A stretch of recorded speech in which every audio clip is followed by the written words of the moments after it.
Welcome to Rooted and Unwavering, a podcast and radio show which features leaders from all walks of life in conversations about courageous connectedness. How do we stay connected to our best selves, especially when we are challenged? What becomes possible when we truly stay committed to our own and others' greatness, also when we don't feel it? Join host Hilke Faber, transformational coach, facilitator, and award-winning author of Taming Your Crocodiles, and his guests as they explore leadership greatness in today's episode of Rooted and Unwavering. Welcome to this episode of Rooted and Unwavering. We're broadcasting live from Phoenix Business Radio X. This is where we help people and leaders connect more deeply to their innate potential. I'm your host, Hilke Faber, and I'm here today with Dr. Valerie Bemo. I'm so happy you're here today, Valerie. How are you today? Thank you, Hilka. I'm honored to be called to this podcast. I'm doing fantastic and I'm going good. I'm looking forward for our conversation. Great. Wonderful. Well, I'm really happy that you're here. I just checked my files. That's how I know how long I know people. And it seems like we know each other since 2013. So that's 10 years. So it's almost like a celebration today in another way.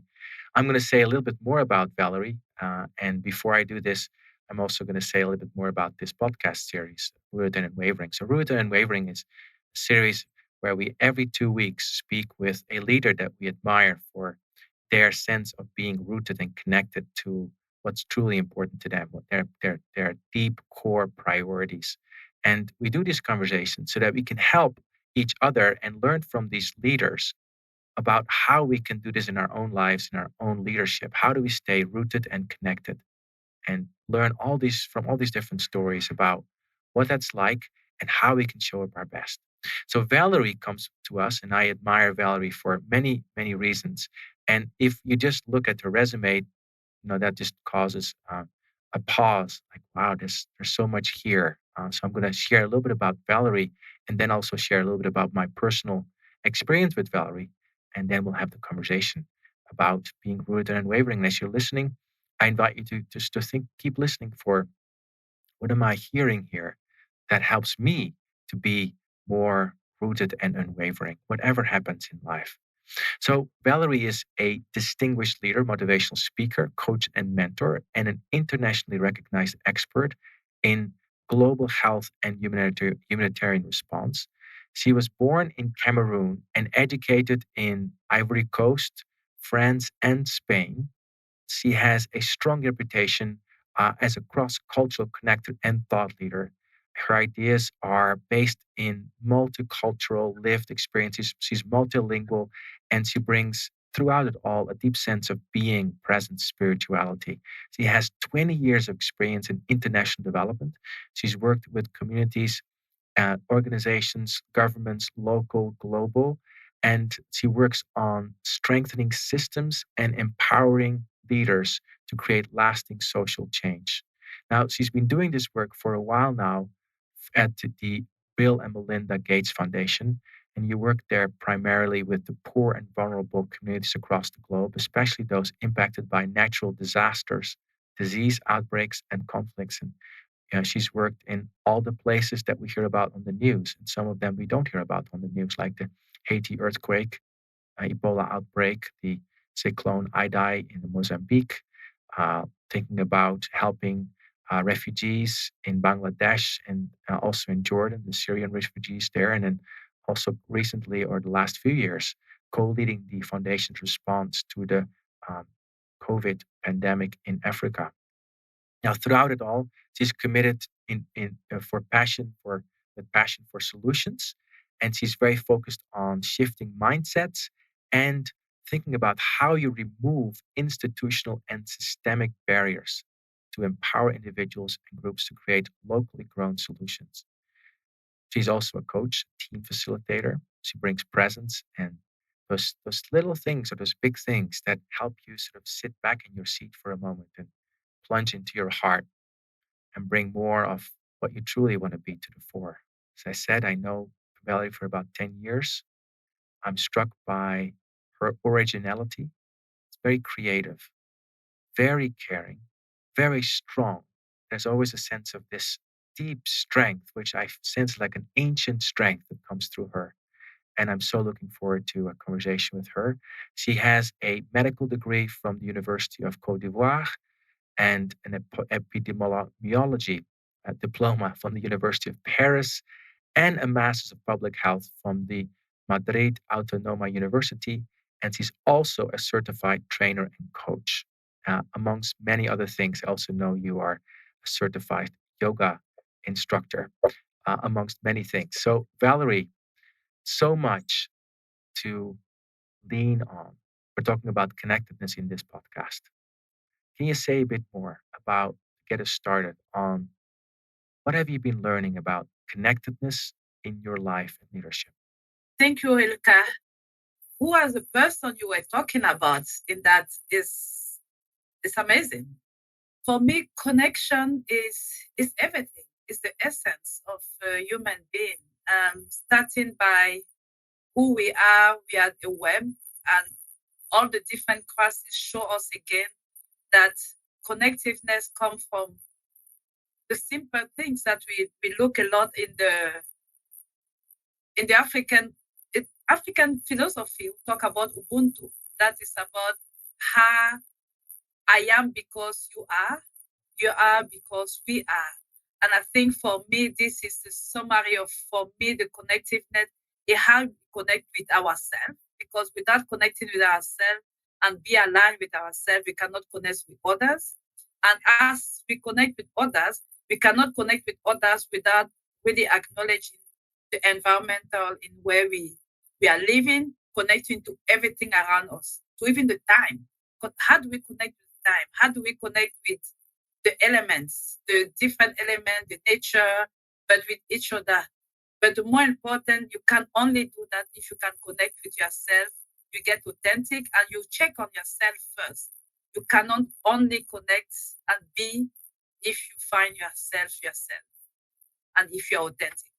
I think for me, that is really the whole of connectiveness. I love that.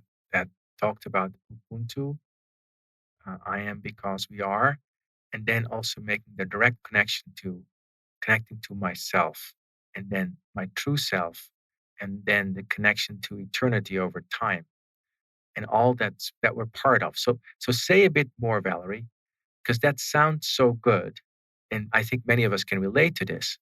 How do you connect to that, and how have you learned to connect to that in your life and leadership? Because you've had a few decades of experience doing this life, and so I'm curious about how you've been learning about that. It's a journey, and I'm still learning, and I'm still growing every day as we learn. Just if you look at how when you are really tired, or you just, everybody, I don't know about you, but for me, going to the beach and start walking on the sand, suddenly you feel your shoulder relaxing, everything. It's almost like magic, but actually it's normal. It's the elements. Each time you see a beauty, a wonder, that owl make you feel like, oh wow, there's something bigger than I am. And as you start listening to that, you get more in tune with yourself. And also, um, thank you for a lot of guidance from people, from you as a coach, to start being honest and looking at where I am.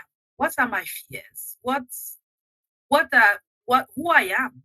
And it's usually have to have the courage to go back in who you are, looking at the artist as a book, curious, and then start thinking, wow, I did all that, but a lot of things I could have done different, but you acknowledge it and you're grateful for where you are, and all the things that, all the people, things, location that you go around.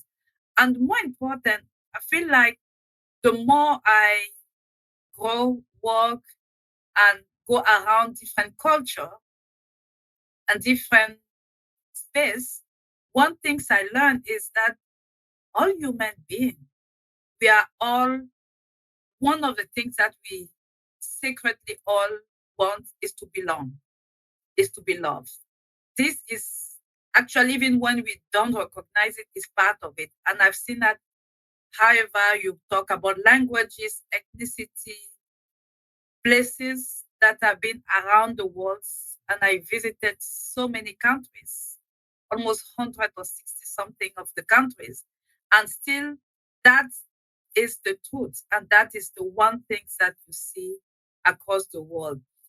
Even when I went to places where people are lost everything, refugees where they lose people, they lost all the valuable, they are moved out, living in the tent, in the basic infrastructure with basic need even not met. The one things that unite people is to feel the sense of like they're seen, they are recognized, they are loved, and they belong. And that is the essence. And we as human beings, we need to feel like we are nature, we are belonging to the earth, and we are part of it. Unless we are aligned and in harmony, I don't think we'll be able to be feeling that connection. I'm very struck by your description of people that have lost, quote unquote, everything, at least everything material. And in the midst of that, you're not talking from book knowledge, you're talking from actually having walked there and walking there. And I know how many times you in those places. And whenever I talk to you, you're always coming back from somewhere or you're going somewhere. And somewhere is usually across the ocean, somewhere in Africa or Asia. So when you think about those people that have lost everything, what do you learn from them? You know, the first things that it's always struck me is that people look at me and say, wow, you're so good. You're giving so much. But actually what they don't understand is that actually they are the one who gave me so much. I'm maybe help them and facilitate. I don't want to acknowledge that I'm working with a great organization who the generous organization and I bring resources. Nevertheless, actually, but my soul, they feel my soul. And one of the things that the first thing you realize how grateful you have to be for every day. And life can switch in a dice like that from everything to nothing. Then acknowledging what you have is the first thing. And be happy with basics. And you start really complaining about not having a hot coffee or hot shower, or the water is not as good, or it's not smelling as well as you want to. And you start really appreciating being able to have a shower. That's the first thing. But the more important is you go to some of these spaces. One thing that struck me is they are usually more giving than we are. You go to somebody tent, they are so happy. They'll give you the few things they have because what is important is that sense of love and sharing. And I always amazed with the generosity with not much, but also one of the things that is, a lot of the time you go and with your eyes of material eyes, you come and you feel like a little bit like sad, pity. And then the next time you look at the person, the next minute, you realize that they don't need your tears, they need your smile. And you start looking at them as human beings. You start looking at them like not with the cover, but who they are as a human being at the center with their heart, with the hope, with the belief. And then it's changed everything.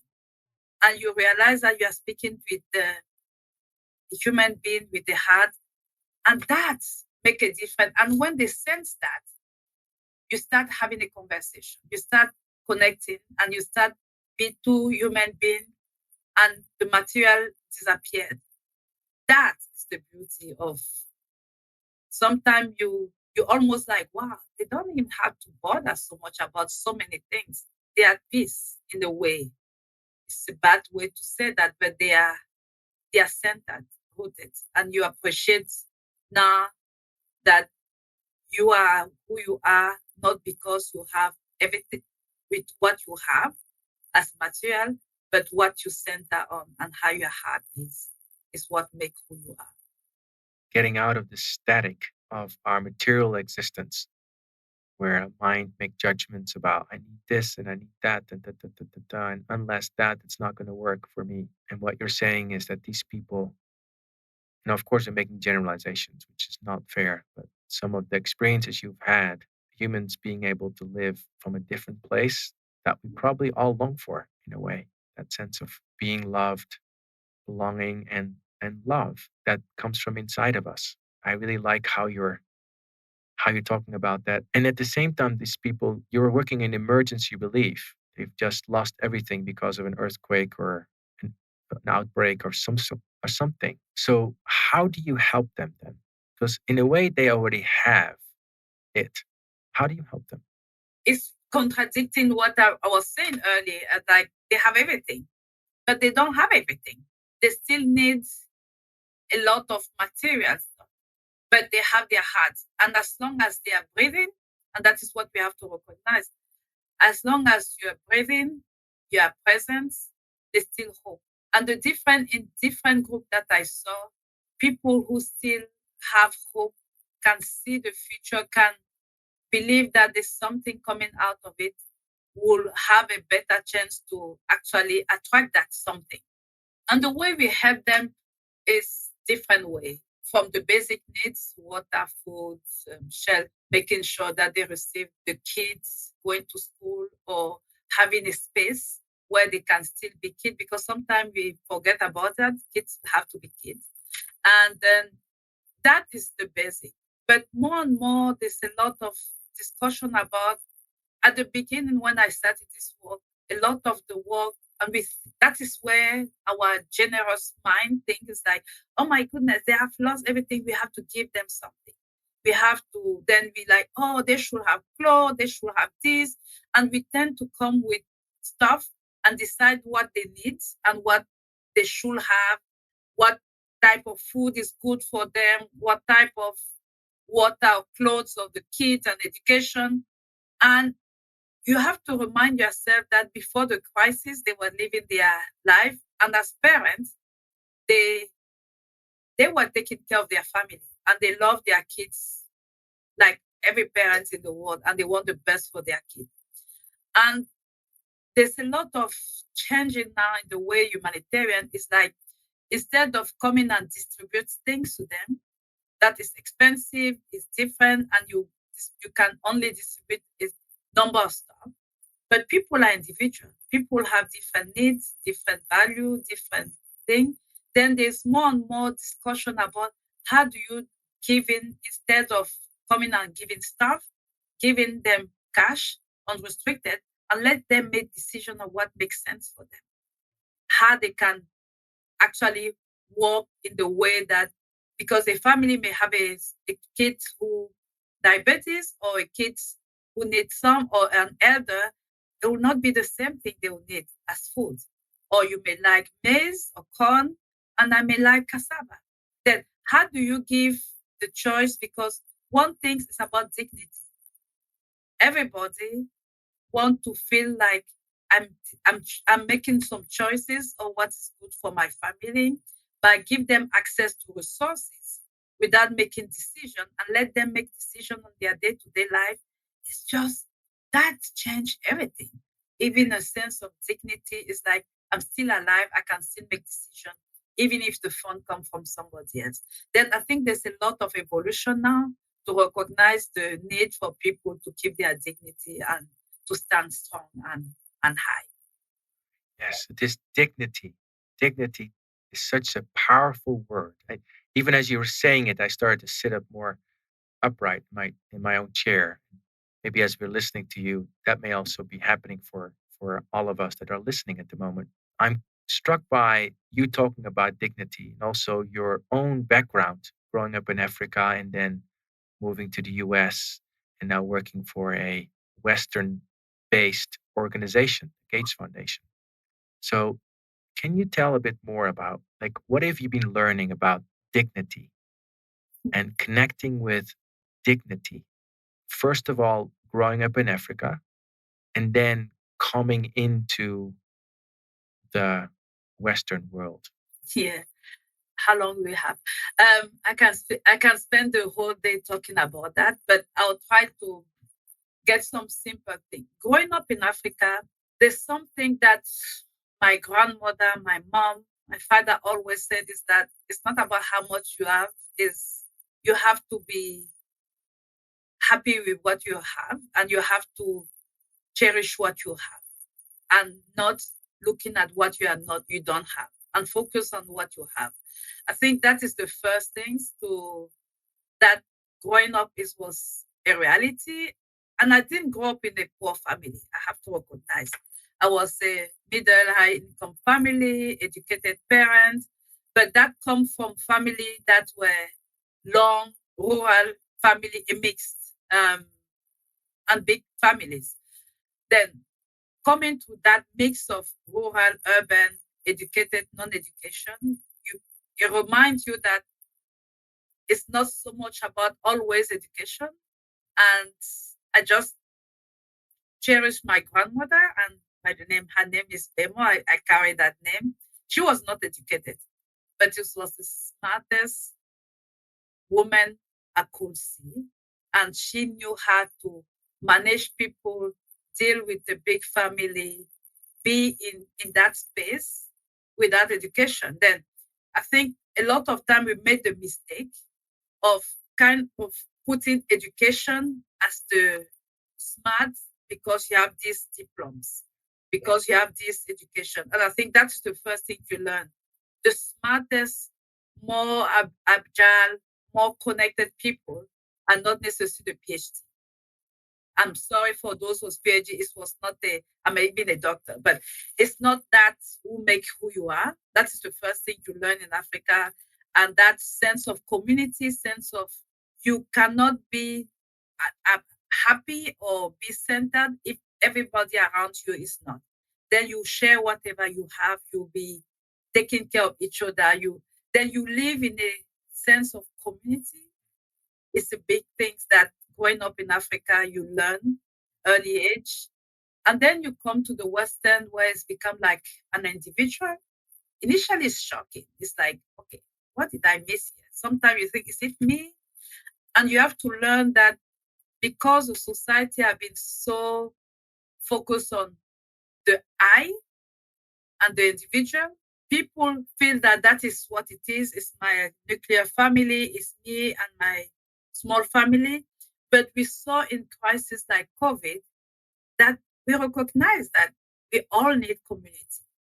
Even if the society make us be an individual one, we all need community.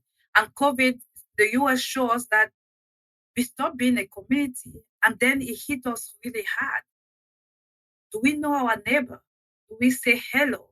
Do we actually talk to our colleague? More I do, and I learned it from you actually, Ilka, to do a check-in when I'm in meeting, to ask people how you're doing today before even going to the topic. And it changed everything. And that's why you realize no matter how rich, educated, we all coming back to again the basics. We need to belong. We need to be loved. We need to be seen. No matter where we are and where we're born, is actually a reality of the human being. And that's why we call human being, not human doing or being reaching. And I think that for me is still the basic. And I wish the Western world, the richer world, will come back to this reality that community are essential and we still need to find way to connect to each other. It's almost like a survival in a way for the human race.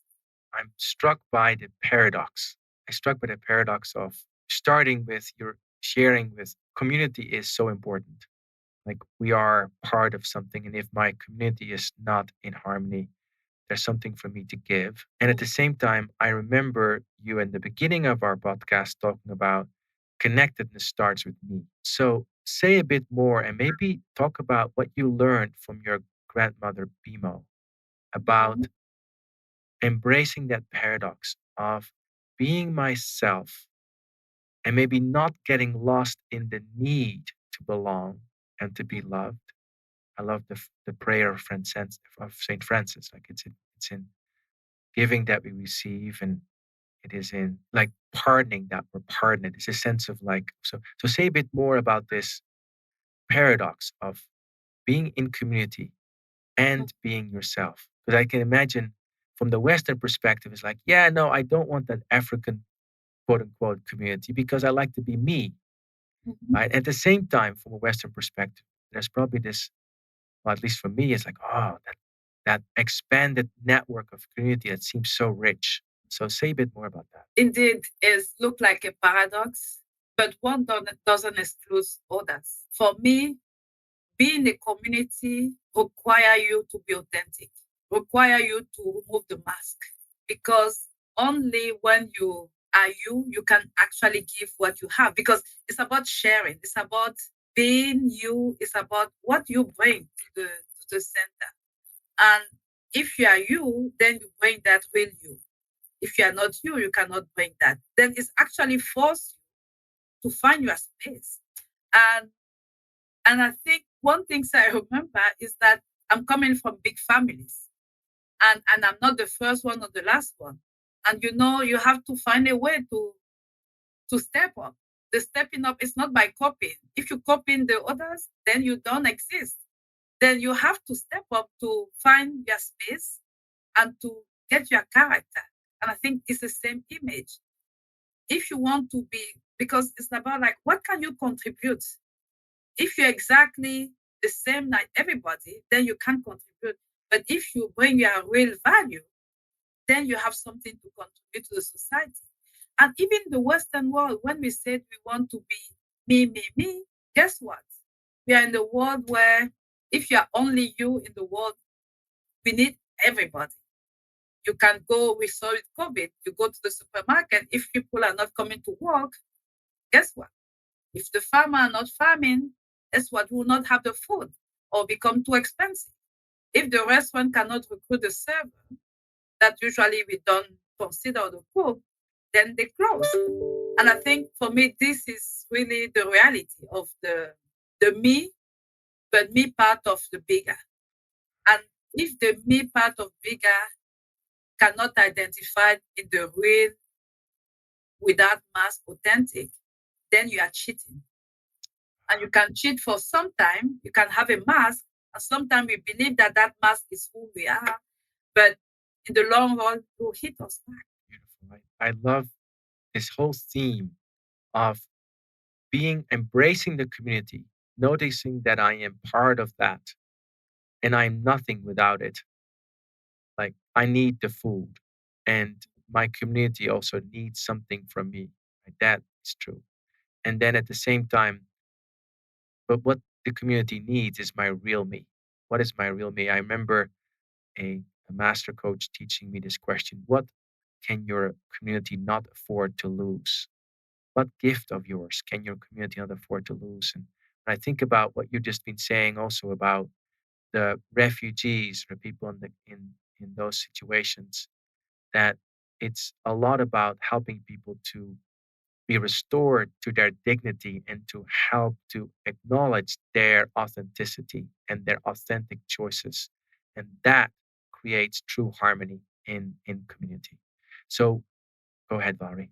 Yeah, no, I just wanted to add one thing. When you're talking about the people, you know, the most amazing things I saw in some of this community, you go and distribute food for because some are maybe eligible or not, and then that woman taking maybe a bag of rice, bringing it back, and then she's probably poor, and then she starts distributing a cup to everybody else. And you're like, this is you. She said, yeah, what is the point for me to eating if the other people around doesn't eat?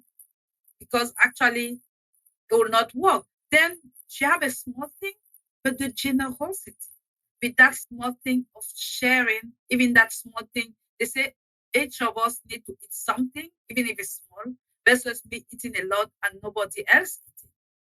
And I seen it with the scarcity they can have, they still manage to share. It's a very humbling realization that the poor are often more generous than the rich. Is it not? Is it not a paradox? This is the real paradox. talking about paradox. That's interesting. Well, we're going to explore this more. We're going to take a break in a moment. We've been listening to Dr. Valerie Bemo, who works at the Gates Foundation a lot in emergency relief. And we've been talking about how do we stay our true self and be in community. And we've been talking about the generosity of people who are really connected to their community, like the example that Valerie just mentioned about this person that had some rice and then just started sharing it with everybody because he said, listen, if the people around me are hungry, what point is there in me being full? So let's take a break now. And after the break, we'll explore this paradox of how do I stay myself? And we'll explore a little bit more also about what are the masks that I may be tempted to put on to be part of community. See you after the break.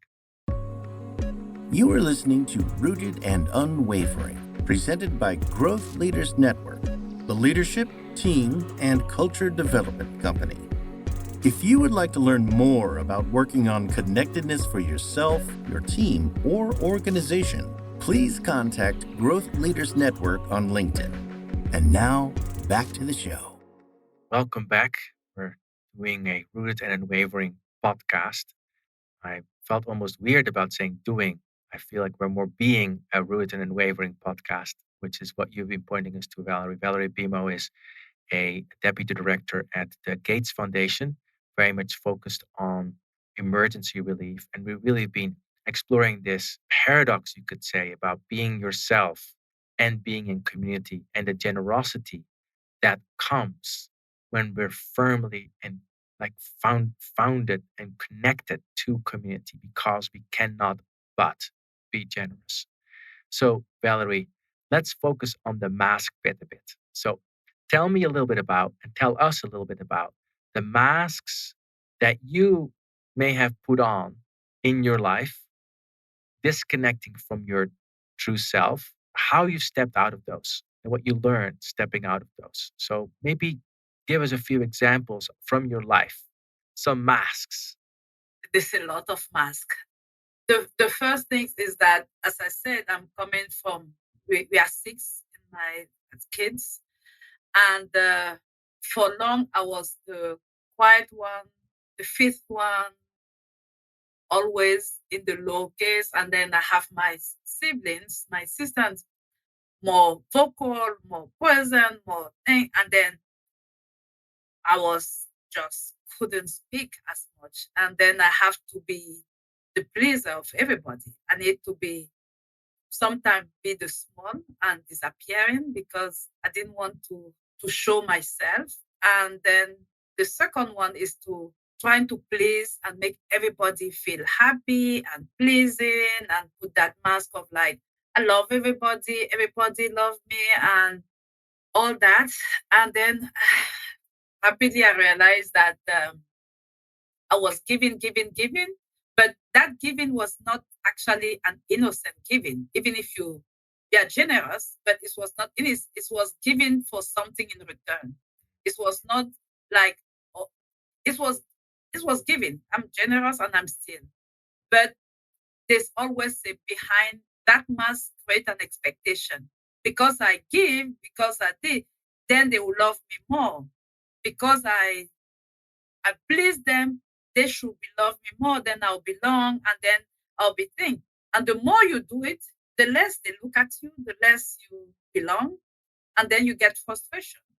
I remember for long, I was always the one like calling because I've been living a bit, our family is a little bit everywhere in the world, calling everybody, expecting them to call me back and then complain they don't call me back. Or it's always me. I say I love you. Nobody replied. If I don't call, nobody call me. And that it was frustrating. And then I started realizing, it's okay. Why do you need them to? If you want to call them, call them. But was it an exchange of calling, or is it because you just wanted to showcase? And I work on that a lot. To when you have a generous mind or you are a giving person, it's a little bit a contradiction from what I say. You're a giving person, then you give, give, give, give.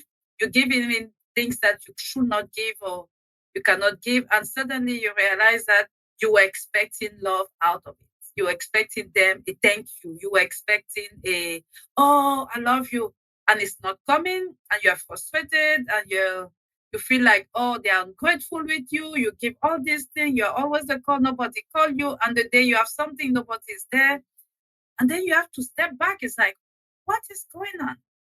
Why are you doing that? And then after a lot of work, you like realize that, you know what? Actually, I always give with, there was a bad fear of expected to belong. But when you start be a bit more you to say, you know, I love them. If I want to call, I call because I want to hear them. I want to think. If I give, it's not if they say thank you, it's a bonus. If they don't, it's okay because it fills my heart to give. And just get into that simple change of no expectation, love unconditionally, giving because you want to give, not because you expect some. Even the thank you is an expectation. And just shifting that, it gets you light and at peace because it's like, and if the thank you comes, like, oh wow, okay, they called me back, oh wow, but at least you feel like you really gave with unconditional love. Yes. So I hear you say this sense of I'm in the heart, I'm giving, and I've done the work to let go of the expectation of what's going to happen next. Maybe you can say a bit more about what fear that expectation is born from. Like, why even have an expectation? Where does that come from? Maybe you have to tell me. I don't know, but I think is that sense of fear of abandonment because as a human being, like I said, we want to belong. We want to be part of a herd, and our reptilian want to feel connected. We feel like if we don't have that love, we'll be alone, we'll be abandoned, we'll be sad and things. And then we start really grappling to like, I want to be part of this community. I don't want them to let me. I want them to love me. I want them to see me. And actually you act because it's a mask, because it's not exactly the from the heart, you actually create the reverse. How I relate to this is when I'm connecting from the head, it's transactional. It's like I Yes. give you this, and therefore you give me this. So this tribal fantasy, basically, that's the unhealthy part of tribe. Like the unhealthy part of tribe is I give you this, so you give me that, which means that I'm always compromising myself because I'm actually not daring to be myself. Right? Yes. That would be too dangerous to do that because I might be abandoned. To be truly myself, I have to be willing for you to quote unquote abandon me or have a different preference or not call me back. Right. So you saying, I'm going to make the call because that comes from the heart. And my inference is as you do that, you experience the joy and the fulfillment that comes from actually following your heart. And that by itself is the reward. In the Bhagavad Gita, they say, it's not the fruit of the work, the result of the work that's the fruit. It's the work itself that's the fruit. And when I first read that, I thought that was absolutely nonsense, right? Like I want the bonus, the kudos, the thank you, the you're so wonderful. And what you're pointing to is no, actually, the truth of doing the work, being the work, that unconditionality, that creates the sense of fulfillment because you're connected, you're in harmony. So say more about how that works for you in the communities that you're part of, being connected to yourself unconditionally giving, and also not with all these expectations. What have you noticed in how your relationships may have evolved? Um, it's so funny because even in the work environment, we are in a work where there's a lot of expectation and there's a lot of mask. And sometimes they even, I would say, coming in this space of global development, global health, international development. And at the level where I feel being a woman, Black, African, is not always coming in your advantage. And you have, initially, you try to belong. You want to put the mask of speaking the same way, the language. And the more you do that, the less you are, actually. And the less you, because believe me or not, even if I tried, I cannot change my color. Even if I tried, I cannot change who I am. Then instead of trying to be them, it's actually embracing who I am. I'm a woman, I'm a Black, and I'm African. And I'm not even a first language English. But by the time I start really looking at that, it changed. And in the day-to-day work, sometimes just by being, you don't realize how many people come later, other African, other Black, even the like to say, you inspire me. Like the way you stand, the way you are, it make me feel like be more myself. I want to embrace it because I feel like sometimes ashamed or want to belong somewhere that I change the way I am, the way I dress, the way I've been.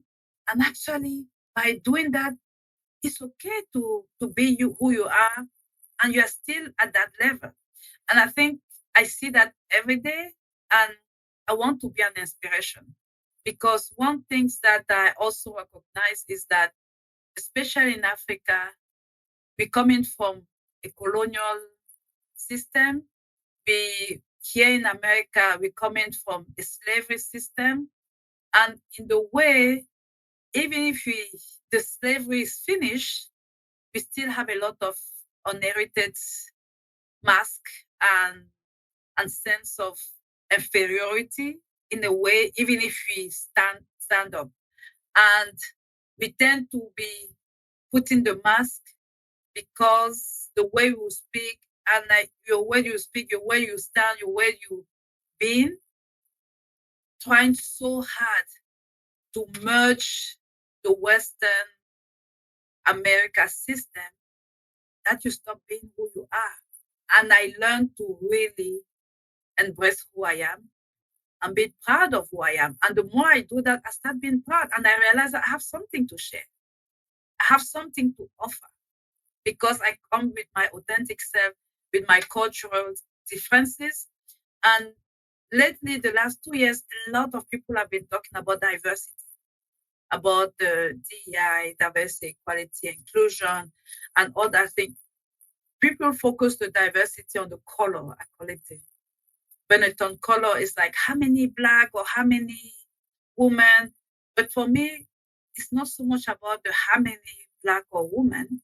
It's about, do they have space to express who they are as they are? Do you create that environment? And in a lot of places, it's not. Then they still be a numerical numbers, but the inclusion is still a big, long way in most of the places, even when we're talking about diversity. Sorry, I went a little bit, I answer your question, but I open another topic. I love it. I love it. I'm also noticing as I'm listening to you a sense of compassion for those of us, including myself, who sometimes give in to being in transactional community with others. It's so much of what humanity in its current state of evolution has been promoting. I give you this and then you give me that. It's so deeply ingrained. And what you're speaking to is moving from transactional community, which is not real community. It's what's community like lower maturation phase, right? It's early maturation. And more mature community is authentic community where we can be ourselves. And I love what you said about being able to be and create space where people can truly be themselves, not some diversity and inclusion metric like I got so many Black women or Asian, whatever, you know, LGBTQ, whatever. No, that also has a place. It has a place, but that is not the what we're talking about. You're talking about here. So, Valerie, say more about your being a leader. And when I read your resume that you sent to me, I saw the word spirituality in there. And to be honest, I was a little shocked because here I see a leader who's so much in the world, who works with big governments, local organizations, lots of funding and things like that. In the middle of that resume, I saw the word spirituality. So, can you say more about talking about being authentic and being yourself?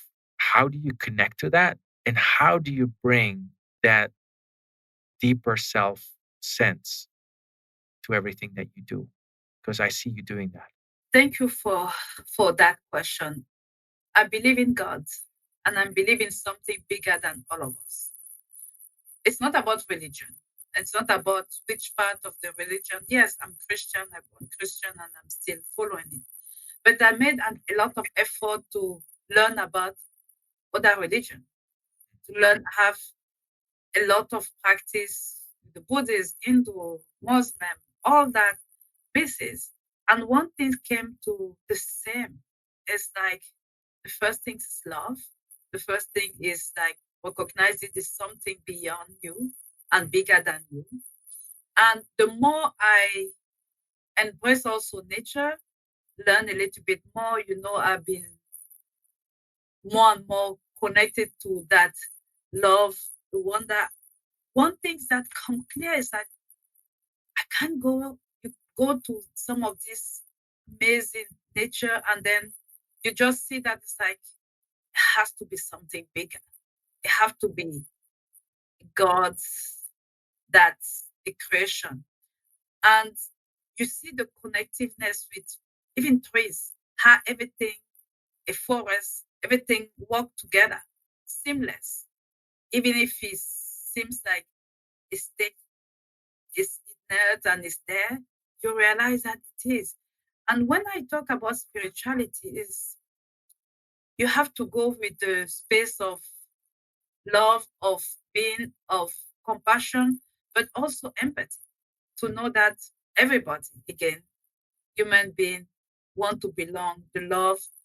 And when you get to that space, you start seeing everybody else around you with the same desire to connect to something, the God. And opening that space help you really be that authentic and see I can be, like you said, in the refugee camp with somebody who have lost everything and see that woman sitting there smiling with her because of her heart, of who she is, not what she lost. And the same thing, I'll sit with Bill Gates, with all the million he have, and he's the same human being with the heart beating, smile or no smile. And when you start being in that space, it's so beautiful because, and for me, you can only be that if you are addressed, if you embrace the spirituality of human being on the heart of everybody by nature have the similar. As long as you breathe and your heart is beating, you are. And if you are, I am. And it's just as simple of that. And we breathe the same air. We have to share our resources. We are interconnected. And the world become even a small space with the connectivity. And again, COVID shows that how small it is, even if it's a big world. Yeah, it's so interconnected. Just becoming quiet as I'm listening, Valerie. Just becoming quiet. I'm struck by this phrase. It's the person in the refugee camp who's breathing and smiling or not smiling. Who is that? Who's part of that bigger whole? And Bill Gates as well, and everybody else as well. And that's all the same. We're all breathing in that, and we can know that. And so when we are connected to something bigger than our, what I would say, ego mind, separate sense of self, we start to see everything like the harmony of the trees, where everything is connected with each other, and we cannot but have care for it and be generous, and it's all sort of start to be this dance, you could say. And that's what I'm hearing in what you're saying. Question I love to ask towards the end of our conversations and Amazing. We're already close to the end, Valerie. What would you say to somebody who's not feeling connected today to themselves, to people around them? Maybe not only today, but maybe for a while, maybe for months, for years, who does not sense that, and maybe because they're listening, otherwise they probably wouldn't be listening, have some kind of yearning for that. What would you say? It's a journey. We are all in that journey. It's an everyday reality. And you have to look at it as not the destination, but the path or the roads or the way, because you have to be committed on the day to day to find that. When I wake up, I do a prayer and I connect with myself and to God. And then I ask that I've been who I am. And I have challenge during the day. And it's up to me to like, why is it happening? And to do a check-in. We'll be having some high and low. We'll having some days where we feel like, ooh, who was that person? This, who is this speaking? And you have to look at it and love yourself. Have a little bit of compassion with yourself and not beat yourself, but love yourself and say, maybe I can do better tomorrow. And I've been different. But that simple journey of going inside yourself and checking with yourself. I'm talking about checking with yourself, checking where you are, and trust God and just looking at God sometimes to help you. And with God will come other people around in your journey.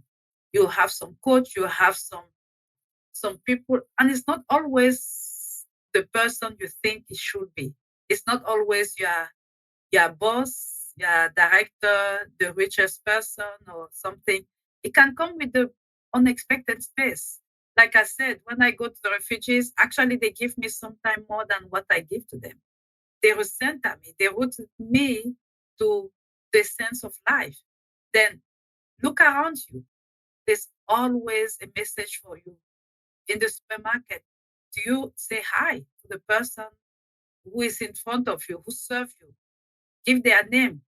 Next time you do that, you see a Margaret serving. She may be this. Just say, hi, Margaret, how are you doing today? As she starts, and you see the difference. The smile, you may have made her day.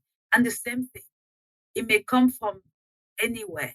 And just be open to embrace it and to be, it may be difficult sometimes, but I guarantee you at the end, the more you send and the more you're happy, the sense of peace, of light that you have in the day to day, it cannot replace anything else that material will bring to me.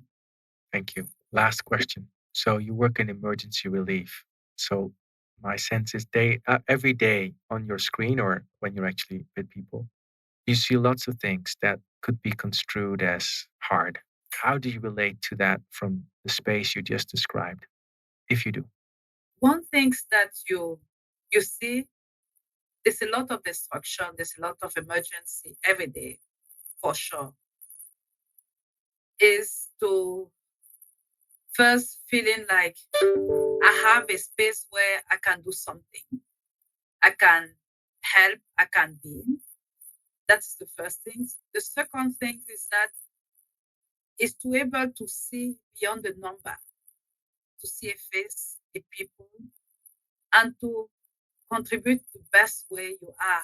And that for me make a difference. When I have resources, of course, coming from the foundation and even personal, is that question, how can I be of a service with the resources? It look a lot, but it's nothing compared to the needs.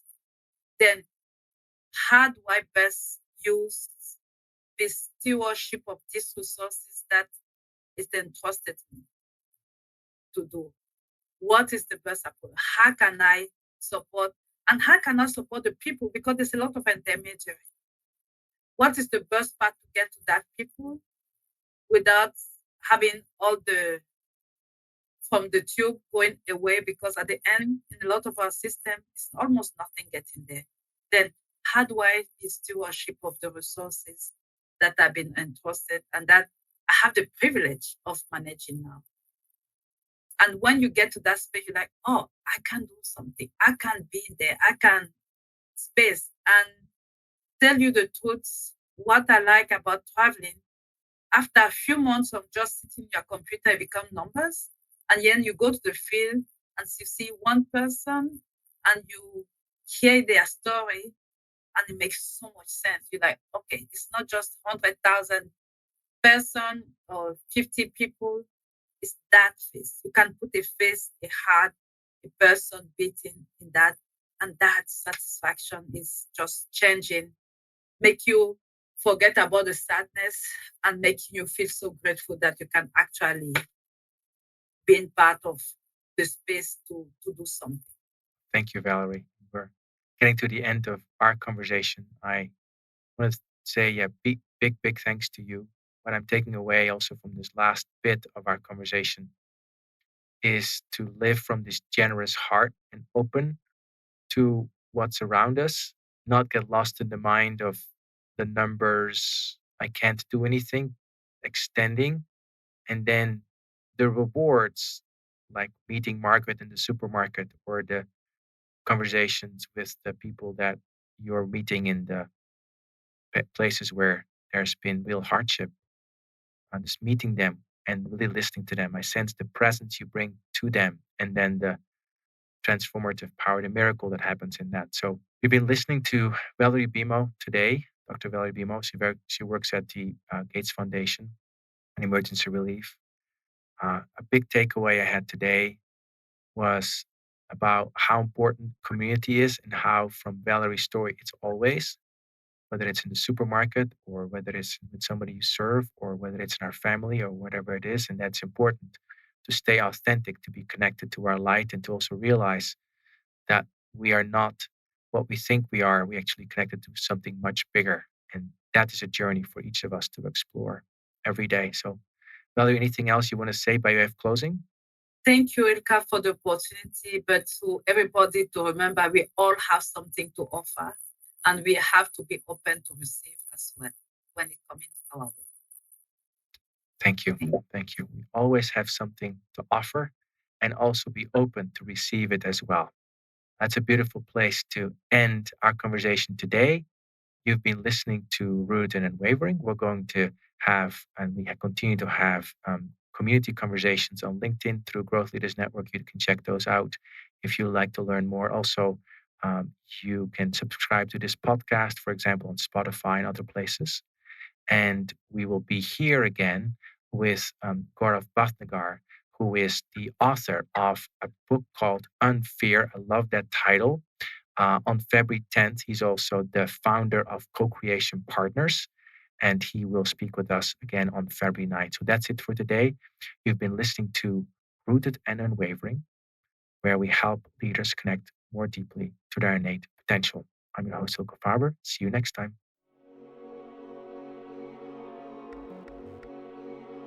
Thank you for joining us in today's episode of Rooted and Unwavering, leadership conversations about courageous connectedness, presented by the leadership development company, Growth Leaders Network. To learn more, subscribe to this podcast, connect with Growth Leaders Network and Hilke Faber on LinkedIn, or read Hilke's award-winning book, Taming Your Crocodiles. Now take a moment and appreciate something that is great about you. Celebrate the gift that you are and enjoy connecting more deeply to your best self today. See you next time on Rooted and Unwavering.